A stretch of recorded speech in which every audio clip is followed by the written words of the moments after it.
On the morning of February 14, 2000, a fire in a one-story restaurant in Texas claimed the lives of two firefighters.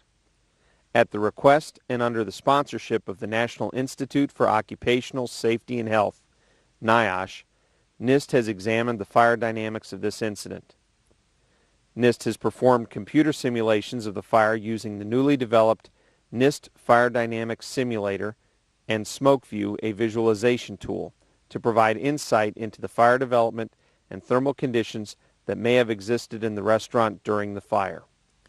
This account of the events relevant to this fire is based on information provided to NIST by the City of Houston Fire and Arson Bureau, the City of Houston Fire Department, the Bureau of Alcohol, Tobacco, and Firearms, and NIOSH. The following is an overview of NIST IR 6923, the report that describes the computer simulations.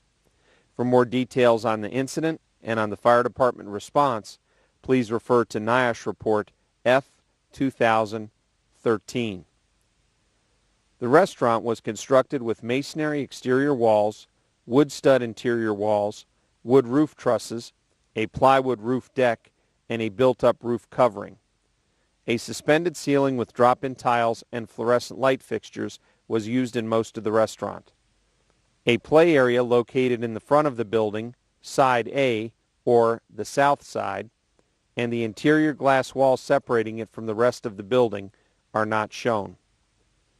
The restaurant had an order and dining area with double doors on side D and a single door on side B.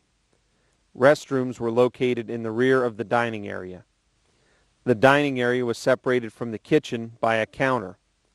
In the rear of the kitchen was an office, walk-in cooler, break room, and storage room. On the B side of the kitchen were two drive-through windows. Only one of these was open during the early stage of the fire. A single door was located on side C of the restaurant and was not opened until after the roof collapse. In addition to the doors and drive-through windows, the other openings to the outside of the restaurant included 4 vents through the roof in the kitchen, soffit vents around the building, and windows and walls on sides A, B, and D.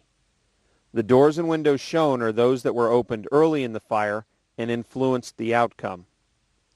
At 4:30 a.m., the fire department received a call from a civilian who reported that fire was emanating from the roof of the restaurant. At 4:38 a.m., the first fire department apparatus arrived on the scene and confirmed that fire was visible from the roof. Shortly after arrival, 2 firefighters from the first arriving fire apparatus entered the structure using a door located on side B in an effort to locate and extinguish the fire. A positive pressure ventilation fan was placed and started at this door. Other firefighters vented a door and window on side D directly opposite the door where the 2 firefighters originally entered the structure. Within 10 minutes of the arrival of the first fire department apparatus, a section of the roof located near the kitchen collapsed. Due to the collapse, the 2 firefighters became trapped within the structure. One of the firefighters was located near the kitchen area in the center of the photograph and removed from the building at 5:32 a.m. The second firefighter was located near the rear door towards the top of the photograph at 7:13 a.m. Investigators determined that the fire started in the office area of the restaurant approximately 25 minutes prior to the arrival of the fire department. This photograph shows the same type of office in a similar restaurant. The simulation was started with a small fire that corresponded to the approximate time of ignition.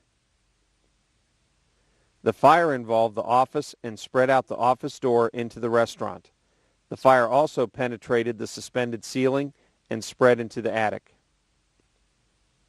This figure shows the attic area above the office in a similar restaurant. There were several large air conditioning units on the roof near the office. By the time the fire was extinguished, most of the roof had fully collapsed.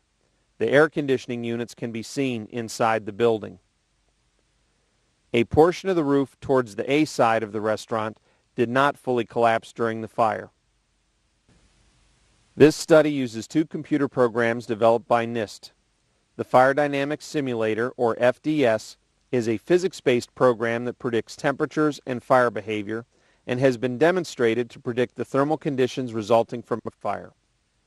FDS can provide valuable insight into how a fire may have developed. The program SmokeView was developed to display the results of an FDS computation. SmokeView produces animations or snapshots of FDS results. Inputs required by FDS include the layout and dimensions of the structure, the location of the ignition source, the energy release of the ignition source, thermal properties of walls, ceilings, floors, and furnishings, and the size, location, and timing of door and window openings to the outside. This picture shows a perspective view of the front, side A, of the restaurant from the SmokeView model. The solid base is used to indicate the non-combustible first floor material. The blue square on the roof is the initial collapse zone.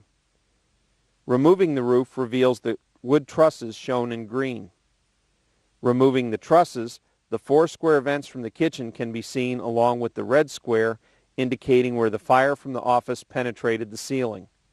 The purple square represents ceiling material that fell to the floor. The green square is a ceiling tile removed during the simulation. Removing the ceiling and ceiling vents, the counter, office area, restrooms, walk-in cooler, break room, and storage room can be seen in the rear of the restaurant. The red square represents the edge of the fuel that fell to the floor.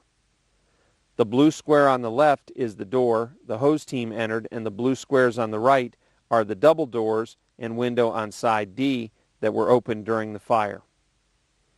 This picture shows the B side of the restaurant. The drive-in window is in light blue. The blue square on the right is the door the hose team entered, and the small disc in front of the door is the PPV fan. 3 areas of interest that NIST requested to be investigated were: 1. What were the conditions in the attic space upon arrival of the fire department? 2. Did the positive pressure ventilation, PPV, used by the fire department have an effect on the intensity of the fire? And 3. Would lifting a ceiling tile just inside the entry door used by the initial firefighting crew have indicated the presence of fire in the attic space? The results from the Fire Dynamics Simulator are displayed with the program SmokeView as animations.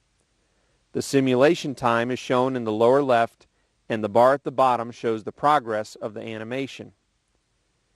One capability of the Fire Dynamics Simulator and SmokeView is the ability to show a 3-dimensional approximation of the flame surface area where fuel, heat, and oxygen are present such that flames may exist.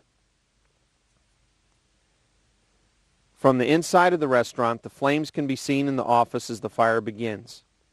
The flames spread from the office into the restaurant and through the office ceiling into the attic.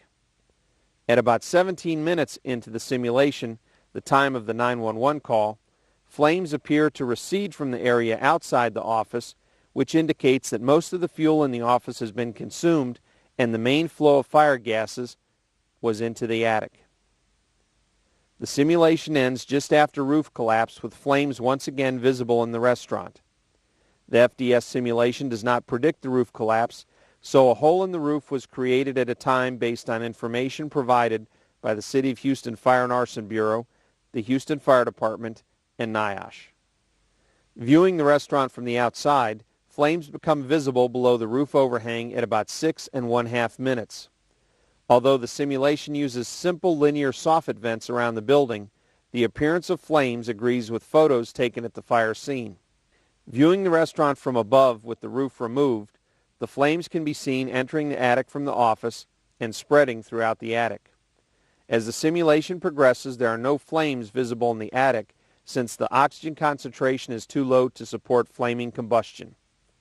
Another way to view the results from the Fire Dynamics Simulator are as a slice or a plane with a color bar that represents the corresponding temperature, oxygen concentration, or velocity.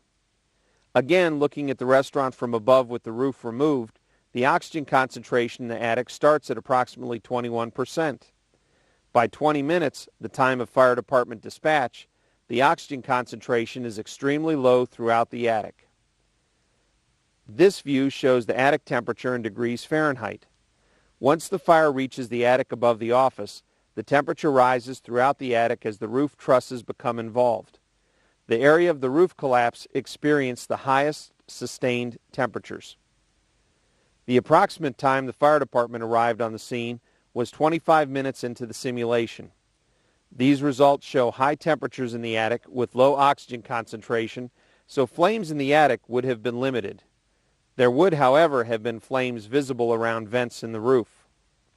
To address the use of a positive pressure ventilation fan, a fan was started in the simulation at 29 minutes outside the side B door, which was opened at 27 minutes. The side D door was opened at 28 minutes and the window at 28½ minutes. This view of the restaurant shows the air velocity in the plane of the doors with positive flow moving from left to right. As the doors are opened, air can be seen entering the restaurant from both doors at about 3 miles per hour.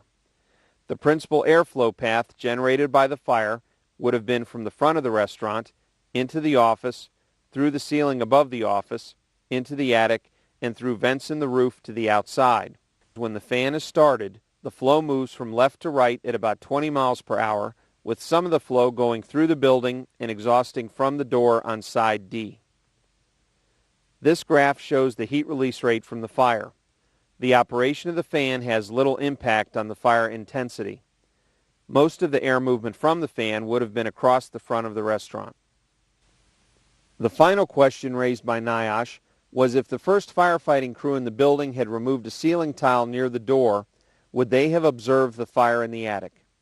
To simulate this action, a vent is opened in the ceiling near the side B front door at 28 minutes. Again, looking at the approximation of the flame surface, the green square in the ceiling above the door on the left represents the ceiling tile. When the tile is removed, the surface representing flames can be seen. Although flames appear in the simulation, they may have been obscured by smoke if the tile had been removed by the firefighters. The NIST simulation provided insight into the fire environment that existed in the restaurant. The simulation predicted that the attic space would have been a high temperature, low oxygen concentration environment. In addition, the hottest area in the attic was in an area estimated to have been part of the initial collapse zone. The use of a PPV fan at the door did not have a significant effect on the intensity of the fire. If firefighters had lifted the ceiling tile inside the entry door, they would likely have been aware that fire extended throughout the attic.